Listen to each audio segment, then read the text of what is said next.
Hello champions, कैसे हैं आप सब। आई होप आपको मेरी सारी वीडियोस समझ में आ रही होगी।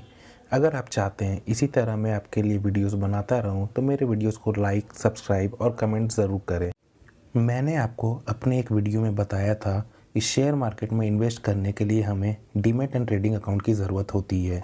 अगर आपने वो वीडियो नहीं देखा है तो मैं उसका लिंक नीचे डिस्क्रिप्शन में और ऊपर आई बटन में भी डाल दूँगा। इस वीडियो में मैं आपको बताने जा रहा हूँ कि डीमैट एंड ट्रेडिंग अकाउंट खुलवाते वक्त हमें किन किन बातों का ध्यान रखना चाहिए। अकाउंट खुलवाते वक्त सबसे पहली चीज़ जो हमारे दिमाग में आती है वो है इस ब्रोकरेज फर्म की चार्ज क्या है। जनरली चार्जेस 3 तरह की होती है।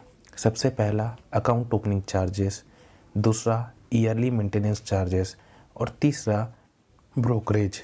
जनरली ब्रोकरेज फर्म भी 2 तरह की होती है, एक फुल ब्रोकरेज फर्म और दूसरा discount brokerage firm.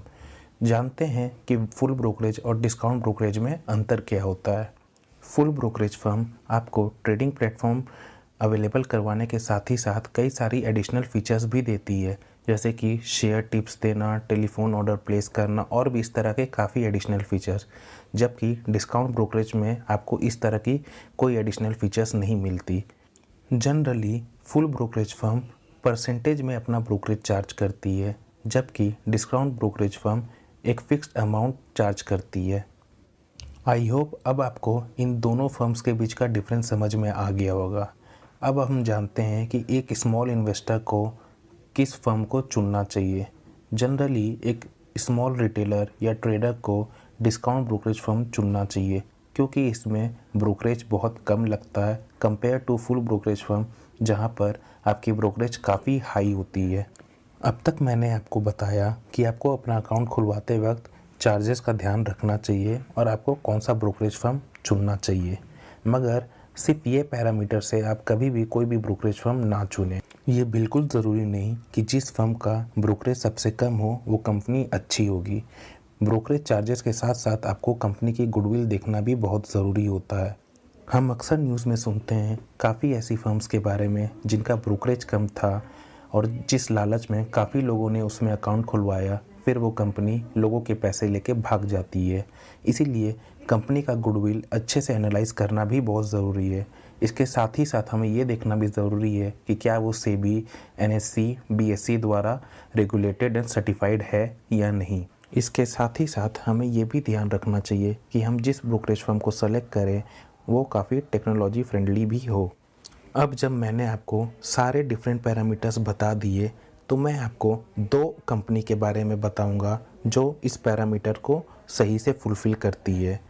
Zerodha and Upstox, ये दोनों कंपनी इंडिया की सबसे बड़ी एंड रेप्यूटेड ब्रोकरेज फर्म्स में से एक है।